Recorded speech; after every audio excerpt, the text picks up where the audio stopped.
Student, मैं आपकी teacher प्रेरणा सक्सेना। आज हम हिंदी 8th क्लास की हिंदी के लिए व्याकरण यानी प्रार्थना पत्र और निबंध कुछ पढ़ने जा रहे हैं। तो वो आप अपनी कॉपी में नोट डाउन कर लीजिएगा। पहले पढ़ लेते हैं ना। तो पहला है प्रश्न, प्रधानाचार्य को छात्रवृत्ति के लिए प्रार्थना पत्र लिखिए। इस तरह से प्रश्न बनेगा, या प्रधान अध्यापिका महोदया को छात्रवृत्ति के लिए प्रार्थना पत्र लिखिए, है ना। इस तरह से तो अपन जी यहाँ पे कुछ दूसरे स्कूल का नाम दिया है, अपन अपने स्कूल का नाम लिखते जाएंगे, ठीक है ना। जहाँ जहाँ परिवर्तन करना होगा मैं बताती जाऊँगी आपको।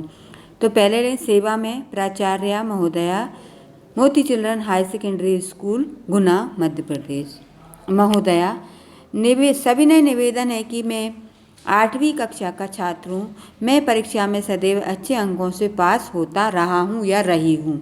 ठीक है, छात्रा या छात्र हूँ और मैं परीक्षा में सदैव अच्छे अंकों से पास होता रहा हूँ या रही हूँ। पढ़ाई के अतिरिक्त मैं विद्यालय में होने वाले अन्य कार्यक्रमों जैसे खेलकूद व सांस्कृतिक कार्यक्रमों में भी भाग लेता हूँ या लेती रही हूँ। इसमें मुझे कई पुरस्कार भी प्राप्त हुए हैं।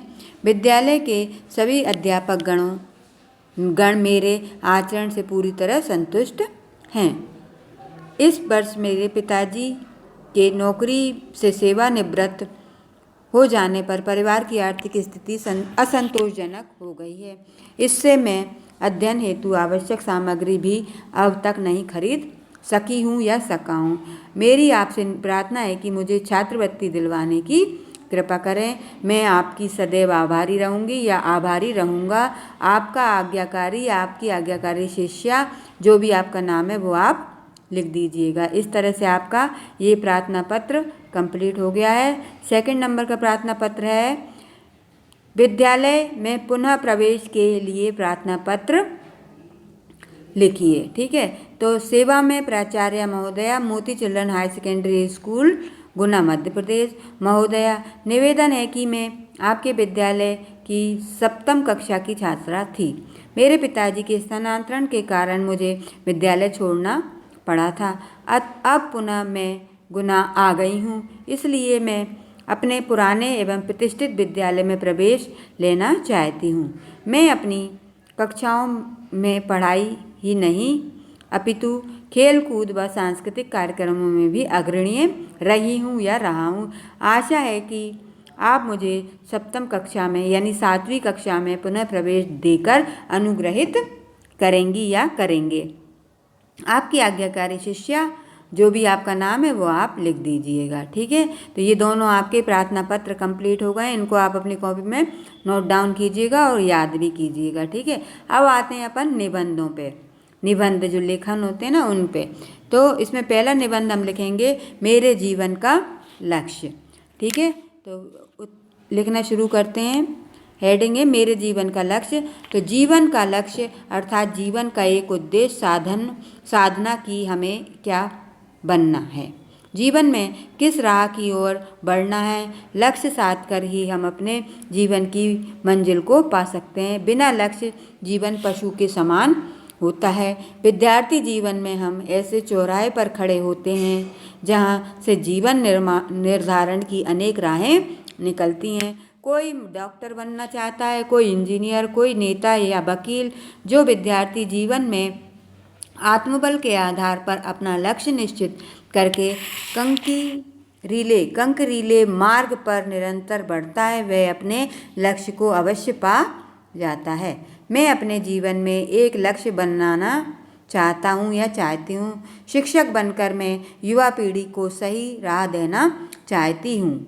काल्पनिक और यथार्थ जीवन का अंतर समझाना चाहता हूँ। बच्चों में देश प्रेम की भावना जागृत करना चाहता हूँ। उनमें आत्मबल की भावना का संचार करके उन्हें आत्मनिर्भर बनने के लिए प्रेरित करना चाहता हूँ। मैं जानता हूँ कि वर्तमान में शिक्षक विद्यार्थी के संबंध व्यावसायिकता पर आधारित होते जा रहे हैं, लेकिन मैं पूरी हिम्मत जुटाकर विद्यार्थियों का मार्गदर्शन बनना चाहती हूँ।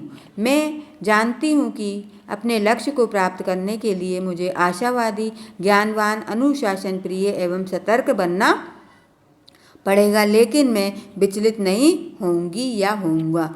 मैं यह भली भांति जानता हूँ कि स्वयं को दुख सहकर ही दूसरों को सुख दिया जा सकता है। जैसे एक दीपक रोशनी फैलाने हेतु तेल और बाती के माध्यम से जलता है, वैसे ही मैं भी कष्टपूर्ण जीवन अपनाकर बच्चों को खुशियाँ देना चाहती हूँ। मैं चाहती हूँ कि शिक्षार्थी मुझे बहुत पसंद करें, मेरी बातों को इच्छा अनुसार मानें, अभिभावक घर आस पड़ोस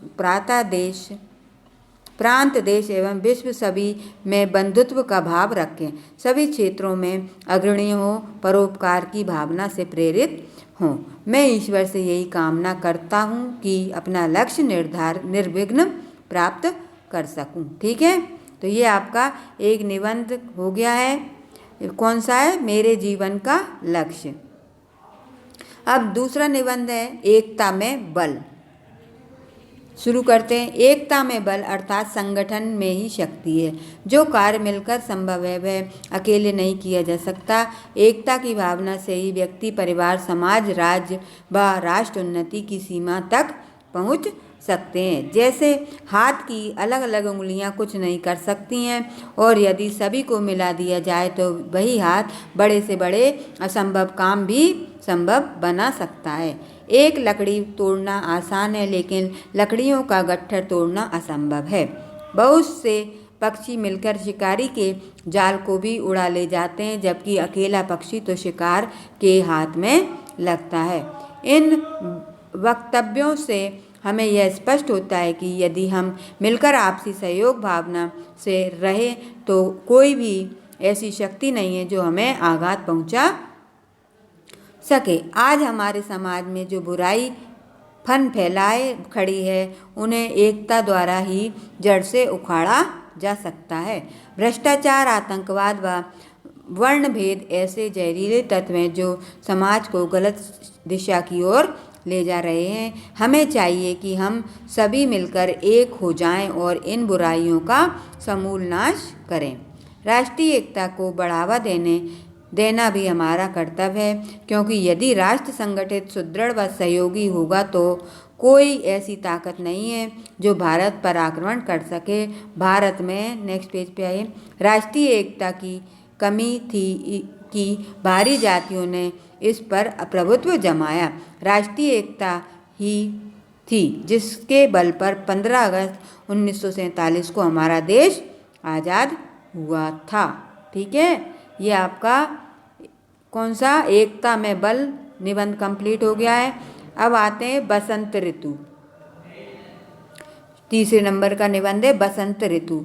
तो लिखना शुरू करते हैं। भारतवर्ष ऋतुओं का देश है। यहाँ समय समय पर भिन्न ऋतुएं आकर प्रकृति की शोभा बढ़ाती हैं। एक वर्ष में 6 ऋतुएं बसंत, ग्रीष्म, वर्षा, शरद, हेमंत और शिशिर समय अनुसार आकर मौसम में परिवर्तन लाती हैं।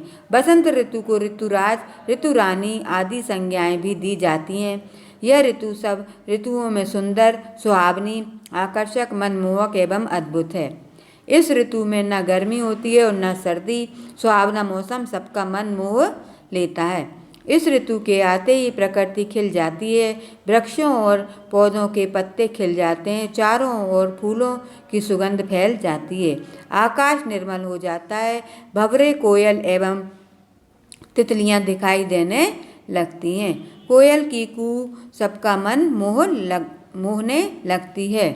खेतों में फसलें पक जाती हैं। सरसों के पीले फूल मनमोहक लगते हैं। सरोवरों में कमल खिलने लगते हैं। बसंत ऋतु में पर्वतों पर, जंगलों में, मैदानों में एवं सुंदर बाग बगीचों में घूमना लाभकारी होता है। बसंत पंचमी, होली और बैसाखी का त्यौहार इसी ऋतु में आता है।